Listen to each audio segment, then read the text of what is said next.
Good day. Welcome sa aking another lesson. At yung lesson for today is all about arithmetic sequence and series. So ito yung na natin ng pansin. So what is a sequence? It is a set of things that are in order. For example, a sequence of whole numbers. Kasi nga, sunod-sunod siya. We have 0, 1, 2, 3, hanggang 10. We have also a sequence of English alphabet. A, B, C, D, hanggang L. So that is a sequence. We have also a sequence of multiple of tens. 10, 20, 30, 40, 50. Each number in the sequence is called a term or sometimes element or member. Yung tawag sa mabubuo sa ating sequence is also known as term. And the sequence is also known as progression. Other term for sequence is progression.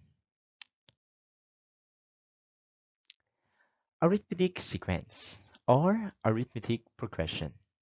It is a sequence of numbers where each successive number is a sum of a previous number and some constant t.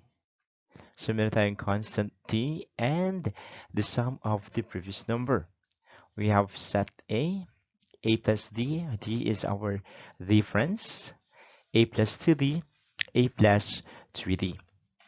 So yung a is the first term, tawag doon is first term, and d is the difference between the terms called the common difference.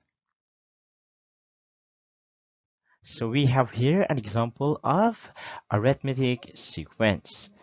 So the difference between one term and the next is a constant. We have a plus d, a plus 2d, a plus 3d. In other words, we just add the same value each time infinitely, and that is the common difference. For example, 1, 4, 7, 10, 13, 16, 19, 22, and 25. Kung titignan natin, we have a first term of 1, and the only problem here is maghahanap tayo ng common difference by subtracting the last number next to it. So, let's say for example 25. 25 minus 22 is 3. 22 minus 19 is 3. That is its difference. 19 minus 16 is also 3. 16 minus 3, 13 is also 3. 13 minus 10 is 3. 10 minus 7 is also 3. 7 minus 4 is also 3. Therefore, our common difference here is 3. Thus, it is an arithmetic sequence. So, yun lang po yung tatandaan natin para malaman natin kung ito ba ay arithmetic sequence. Meron po siyang common difference. Next, we have 85, 80, 75, 70, 65, 60, 55, and 50. We have first term of 85. So, tingnan natin kung meron siyang common difference. What is the difference of 50 and 55? That is negative 5. 55 minus 60 is negative 5. 60 minus 65 is also negative 5. So on and so forth. Thus, our common difference is equal to negative 5. Thus, this is an example of arithmetic sequence, since the pattern is continued by adding negative 5 to the last number each time. Another, negative 2, negative 5, negative 8, negative 11, negative 14, negative 17, negative 20, and negative 23. We have first term of negative 2. Ano ang difference natin? Negative 23 minus negative 2 is negative 3. Negative 20 minus negative 17 is also negative 3. Negative 17 minus negative 14 is negative 3, and so on and so forth. Therefore, our common difference here is negative 3. It is an arithmetic progression or sequence. Last example. 1 half, 1, 3 halves, 2, 5 halves, 2, 9 halves. Meron tayong first term of 1 half, positive. Hahanapin natin yung difference of each and see kung meron tayong common difference. What is the difference of 9 halves and 4? That is 1 half, since 4 is also equivalent to 8 halves. 9 minus 8 is equal to 1. Therefore, the difference is 1 half. How about 4 minus 7 halves? The difference is also 1 half. How about 7 halves minus 3? Also 1 half. And so on and so forth.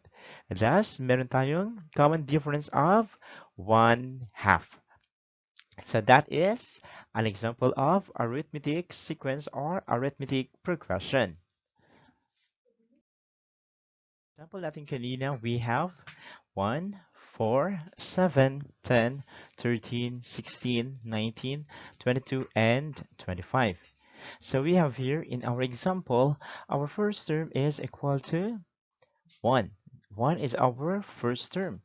At ano naman yung common difference? Let's see.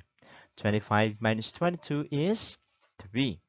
22 minus 19 is also 3. 19 minus 16 minus 13, minus 10, minus 7, minus 4. So we have common difference of 3. And we get this set. A, A plus D, A plus 2D, A plus 3D. So ano yung A natin? We have 1, right? So we have 1 and our common difference of 3. Therefore, the second sequence natin is 1 plus 3, or that is 4. Our third sequence is 2 times d, which is 3. So 2 times 3 is 6, plus 1 is equal to 7.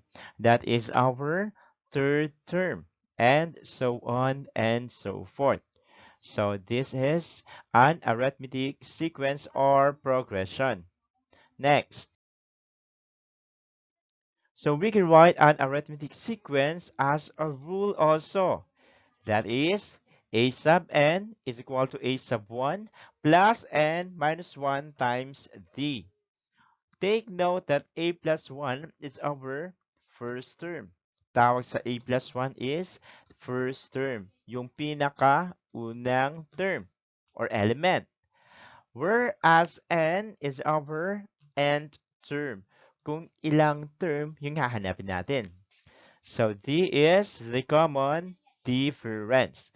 So this is the formula of arithmetic sequence. A sub n is equal to a sub 1 or first term plus nth term minus 1 times the common difference. This is arithmetic progression. Here's the general arithmetic sequence, which is a sub n is equal to a sub 1 plus n minus 1 times the common denominator. So we will derive other formula using this general. For example, kung hahanap tayo ng first term, ano yung magiging equation natin? Kung hahanap tayo ng n term or common difference. So we will have this formula. N for n term is equal to a sub n minus a sub 1 divided by difference plus 1. Also, we have common difference is equal to a sub n minus a sub 1 all over n minus 1. This is the equation for n term, and that is the equation for common difference. So this is derivation of equation. We will try, or we will use the equation a sub n is equal to a sub 1 plus n minus 1 times the common difference. Find the 10th term of the sequence 2, 5, 8, 11, and 14. Hahanapin natin yung ikasampung term ng sequence na ito. Solution, we have first term, 2. Ito yung pinakaunang term sa ating sequence. So, first term is equal to 2. How about our n? Alam mo yung nahanap natin, ika-turn term. Therefore, our n will be equal to 10. How about the difference? So, difference is equal to 3. Why 3? We will simply subtract the last digit or the last term to next to it. For example, we have 14. 14 minus 11 is 3. 11 minus 8 is also 3. 8 minus 5 is 3. 5 minus 2 is 3. Thus, our common denominator is equal to 3. We will use this equation. What is the first step? Since we have givens na, yung gagawin natin is to simply substitute the given sa ating equation.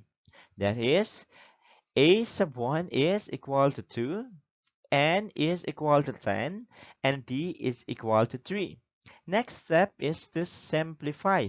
So we will follow the Gemdas rule. Since may grouping tayo dito, yun yung una nating gagawin. So that is 10 minus 1 is 9. Next 2 is multiply. Multiply what? 9 and 3. 9 times 3 is 27. And last is to add. What is 27 plus 9? Plus 2 rather?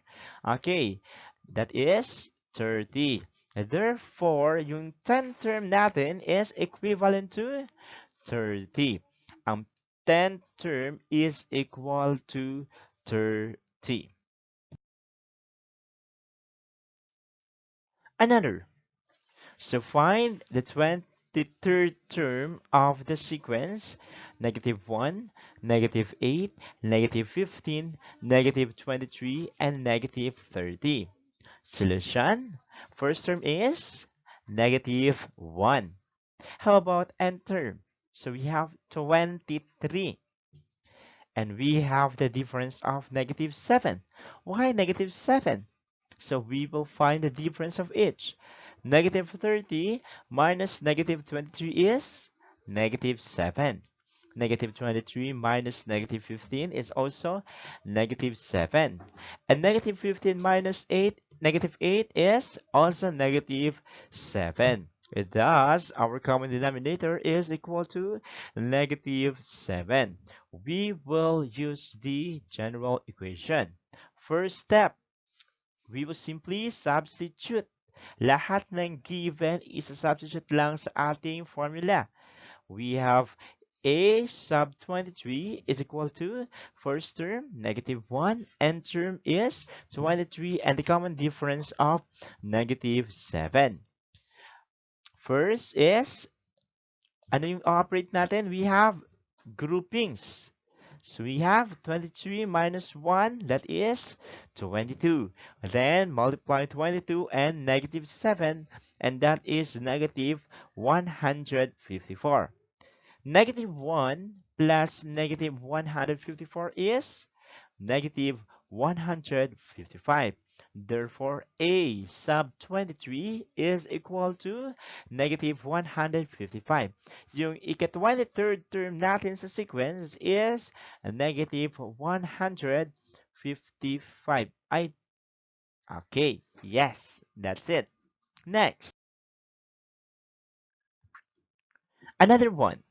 Find the 13th term of the sequence. 11.4, 10.8, 10.2, 9.6, 9. So meron na tayong decimal number. Solution. What is our a sub 1? Yung pinakaunang term sequence. Very good. That is 11.4. How about the nth term? Anong hinahanap natin? 13th. Thus, n is equal to 13th. How about our difference? Is that your difference is equal to -6? Bakit naging -6? Let's see. 9 minus 9.6 is -9.6. 9.6 minus 10.2 is negative 0.6. 10.2 minus 10.8 is negative 0.6. And 10.8 minus 11.4 is also a negative zero point 0.6. Thus, our common difference is equal to negative 0.06. First step is to substitute. A sub 1 is 11.4, our n is 13, and d is 0. Negative 6, or negative 0.6. Then, groupings. 13 minus 6, that is 12. Then multiply. What is 12 times negative 0.6?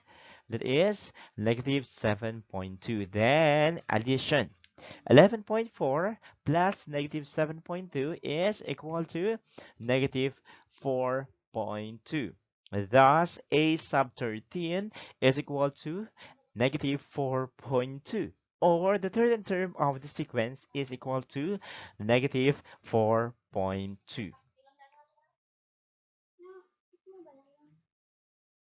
We'll use the second derivation, finding the n term. Using this equation, a sub n minus a sub 1 divided by the common difference plus 1. Find the n term given a sub n is equal to 30. First term is 4 with common difference of 2. Hahanapin natin kung pang ilang term si 30 kung first term natin is 4 at common difference is 2. Solution: a sub 1 is equal to 4, a sub n is equal to 30, and common difference of 2. Yung first step is to simply substitute. Ano yung a sub n natin? We have 30. A sub 1 is 4, at yung common difference is 2. So, simply substitute. Next is to operate. Yung pinakataas muna. What is 30 minus 4? That is 26. Then divide. Half of 26 is 13. Then add 1, we have 14. Thus, 30 is 14th term. Is 14th term. Pang 14 or ikalabing apat si 30. That is arithmetic sequence. We will use the derivation, finding the common difference. We have a sub n minus a sub 1 divided by n minus 1. Find the common difference of a sequence if a sub 12 is equal to 101 and first term is equal to 2. Solution: a sub 1 is equal to, we have 2, we have a sub 12, 101, and n term, which is 12. First is to simply substitute, then simplify. Numerator 101 minus 2 is 99. Denominator 12 minus 1 is 11. What is 99 divided by 11? We have 9. Thus, the common difference of our sequence is 9. So, let's check kung 9 nga ba yung common difference. Dito we have first term of 2. We will simply add 9 on the preceding number. So, let's check. 2 plus 9, 11. Plus 9, 20. Plus 9, 29. Plus 9, 38. Plus 9, 47. Plus 9, 56. Plus 9, 65. Plus 9, 74. Plus 9, 83. Plus 9, 92. And plus 9, 101. Bibilangin natin kung pang 12 yung 101. 1, 2, 3, 4, 5, 6, 7, 8, 9, 10, 11, and 12. Therefore, yung common difference is equal to 9. Check. Example. Find the common difference of a sequence if a sub 9 is equal to negative 52 and our first term is equal to negative 12. Solution: a sub 9 is equal to negative 52, and term is 9 and first term is negative 12. First step, always remember simply substitute. Very good. We have d is equal to negative 52 minus negative 12 all over 9 minus 1. Simplify. Numerator first, then denominator. Negative 52 minus negative 12 is negative 40. And 9 minus 1 is 8. What is the quotient of negative 40 and 8? That is negative 5. Therefore, our common denominator is equal to negative 5. Let's check kung negative 5 nga ba yung ating common denominator. We have here first term of, ano yung first term natin? We have negative 12. Negative 12 as our first term. Kung meron tayong negative 5 as difference, malalaman natin kung yung negative 52 is truly the ninth term. Let's see. Negative 12 plus negative 5 is negative 17. Plus negative 5 is negative 22. Plus negative 5 is negative 27. And so on, and so on, and so forth. We have here negative 52. Bibilangin natin kung pang-siyam nga ba yung negative 52. 1, 2, 3, 4, 5, 6, 7, 8, and 9. Tama. Pang 9 yung negative 52. Therefore, our common difference is truly negative 5. Check. Last one. Find the common difference of a sequence if a sub 16 is equal to 25.6 and a sub 5 is equal to negative 0.8. Kung titignan natin yung ating given or yung problem rather, wala tayong first term. Paano natin gagawin to? Solution. A sub 12, 25.6. Yung 25.6 ay magiging 12th term muna. And we have n as 12 and first term is negative 0.8. Bakit naging ganito? Okay, since wala tayong first term, gagawa tayo ng first term using this term, a sub 5. We will simply subtract it by 4 para magkakaroon tayo ng a sub 1. At ganito din yung gagawin natin sa kabila. Subtract by 4. 16 minus 4 is 12. So for the meantime, yung a sub 12 is equal to 25.6 and our term and term is 12 having first term of negative 0.8. Solution, simply substitute, then simplify, and then divide. We have a common difference of 2.4.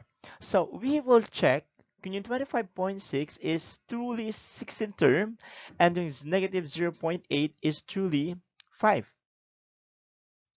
So we have negative 10.4, negative 8.0, negative 5.6, negative 3.2, negative 0.8. Ito yung pang fifth term natin at ginawa nating first term.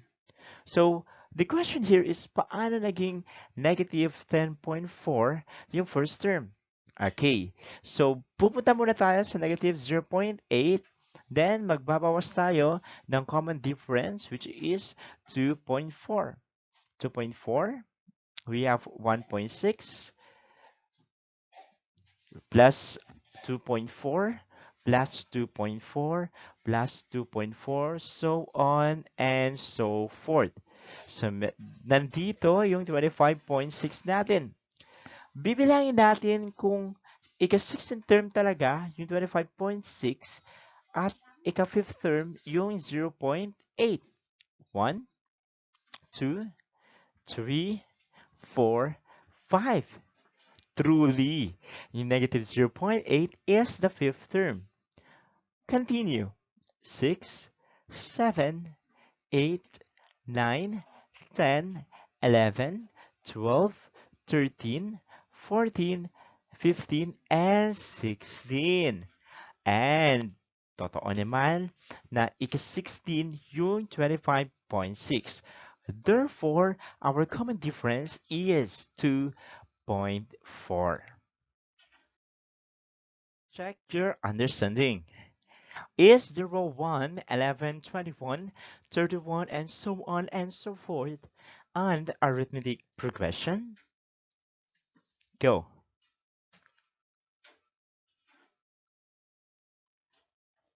The answer is yes.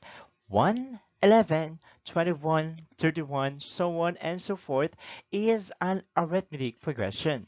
Why? It is an arithmetic sequence because meron siyang first term na 1 and common difference of 10. Let's check kung 10 nga ba yung common difference.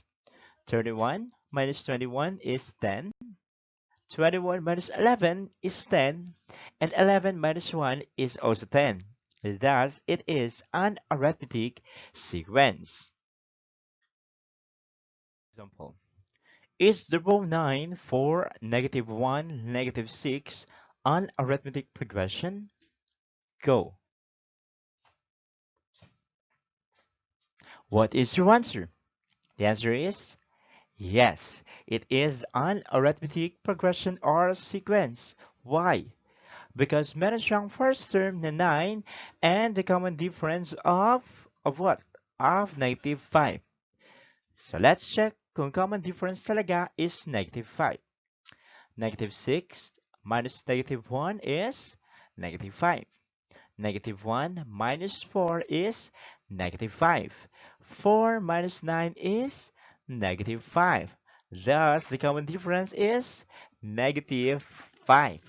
Masasabi natin na yung 9, 4, negative 1, and negative 6 is an arithmetic progression. Another one.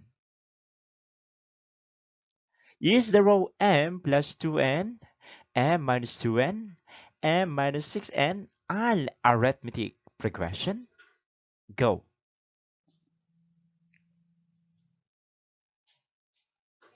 What is your answer? The answer is yes. It is an arithmetic progression. So meron tayong m plus 2n as the first term of the sequence. How about the common difference? M minus 6n minus m minus 2n is, we have negative 4n. M minus 2n minus m plus 2n is also equal to negative 4n.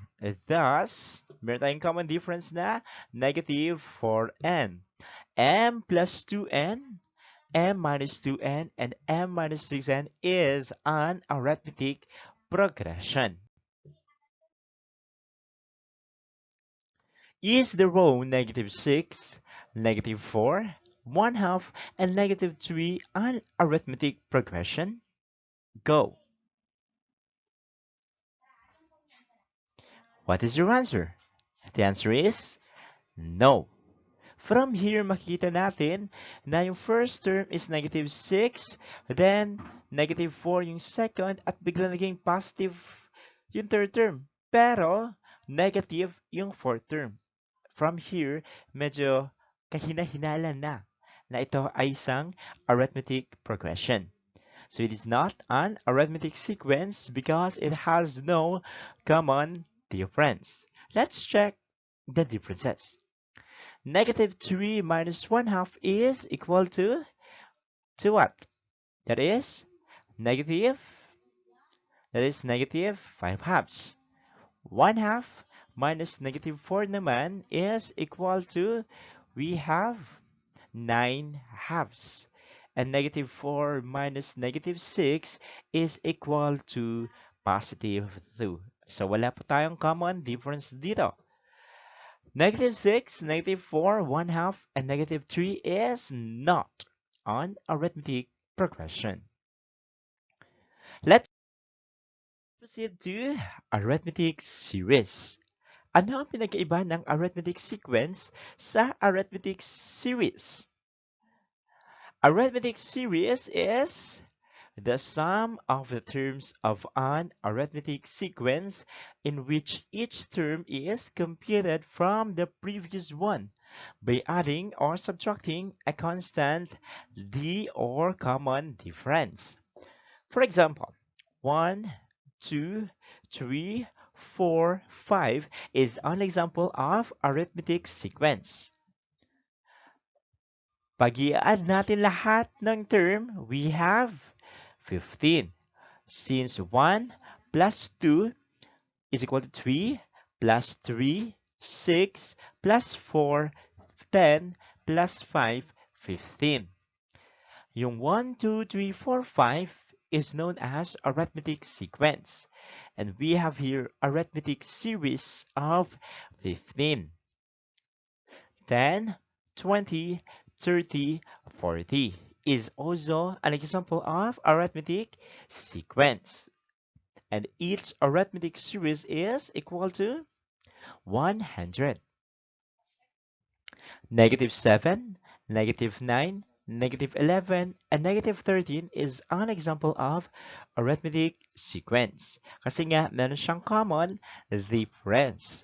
And each arithmetic series is -40. Again, 15, 100, 40 is known as the series or arithmetic series.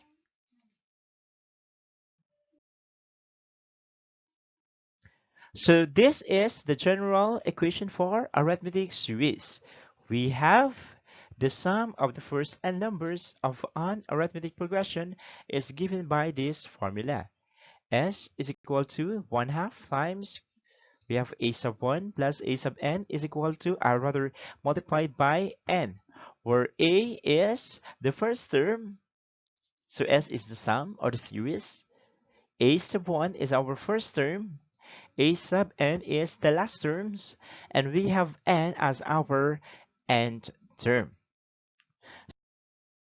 So from that, meron tayong another equation. Since nalaman natin sa arithmetic sequence which has the equation of a sub n is equal to a sub 1 plus n minus 1 times d. We will simply substitute this one to this one. We have another equation for arithmetic series. 1/2 times a sub 1 plus a sub 1 plus d times n minus 1 times n. Or, combined like terms, we have s is equal to 1/2 times 2 times the first term plus d times n minus 1 times n. We have two equations for arithmetic series. Let's try s is equal to 1/2 times a sub 1 plus a sub n times n. Find the sum of the first 10 terms if the first term is 1 and the third term is 10. Solution. First term is 1. We have a sub 10 is equal to 10, and our nth term is equal to 10 also. Using the equation, first step is to simply substitute. A sub 1 is 1, a sub n is 10, and n is equal to 10. Groupings. Parentheses first. 1 plus 10 is 11. Then multiply. You can either multiply 1/2 by 11 or multiply 11 by 10. So in this case, multiply natin yung 11 and 10, which is 110. What is 1/2 of 110? That is 55. Thus, the sum of the first 10 terms is equal to 55. Let's check. Kung 55 nga ba yung sum? First term, 1, and 10 term is 10. We have 1, 2, 3, 4 hanggang 10. Simply add. 1 plus 2 plus 3 plus 4 plus 5 plus 6 plus 7 plus 8 plus 9 plus 10. Use your calculator for this, and the answer is 55. Thus, the sum of 55 is equal to 55. And that is correct. Another example. Find the sum of the first 12 terms if the first term is 90 and the 12th term is 6. Solution. First term is 90. A sub 12 is 6 and we have the nth term of 12. Substitute. Groupings. Multiply. Half. Thus, the sum of the first 12 terms is equal to 576. We will use the second equation, which is s is equal to 1/2 times 2a sub 1 plus d times n minus 1 times n. Find the sum of the first 18 term of the sequence 2, 4, 6, 8, 10. So this is divisible by 2 or even whole numbers or even numbers lang. Solution, a sub 1 or the first term is equal to 2. N term is 18. And the difference is what? Hahanapin natin yung difference if this is truly an arithmetic sequence. 10 minus 8 is equal to 2. This one. 8 minus 6 is also equal to 2. 6 minus 4 is equal to 2. And 4 minus 2 is equal to 2. Therefore, our difference is equal to 2. Simply substitute. Then groupings. We have 2 times 2, 4, and 18 minus 1, which is 17. Then multiply 2 times 17, which is 34. Then another parenthesis, 4 plus 34, 38. And then half of 38 is equal to 19. Then multiply, we have the sum of 342. So the sum of the first 18 term of the sequence 2, 4, 6, 8, 10 is equal to 342. Let's see. Kung 342 nga ba yung sum? We have series or sum 342. 2, 4, 6, 8, 10 hanggang 36. Kasi first 18 terms lang naman. So yung 18th term is 36. We will add. 2 plus 4 is 6, plus 6, 12, plus 6, 8 rather 20, plus 10, 30, plus 12, 42, plus 14, we have 56, plus 16, 72, plus 18, 90, plus 10, we have 110, plus 22, we have 132, plus 10, and so on and so forth. Until Charan, we have 342. Correct. Another problem. Find the sum of the first 15 term of the sequence 36, 32.5, 29, 25.5, 22. Solution, we have first term 36, and term 15. And what is our difference? Difference is 22 minus 25.5 is negative 3.5. 25.5 minus 29 is also negative 3.5. 29 minus 32.5 is negative 3.5.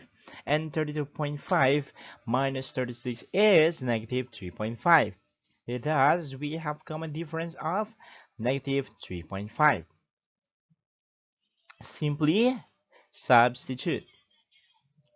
So the first thing to do here is to operate this one and to operate the groupings. We have 36 times 2 is 72 and 15 minus 4 is 14. Next step is to multiply this. We have negative 3.5 times 14 is negative 49. Then parentheses, simply add, we have 23, and half of 23 is equal to 11.5. Then multiply. We have 172.5. Therefore, the sum of the first 15 term of the sequence 36, 32.5, 29, 25.5, 22 is 172.5. Thank you for watching. Hoping na may natutunan kayo for this lesson. And see you for another topic, which is, siguro yung next topic ko is all about geometric series and sequence. Thank you and bye.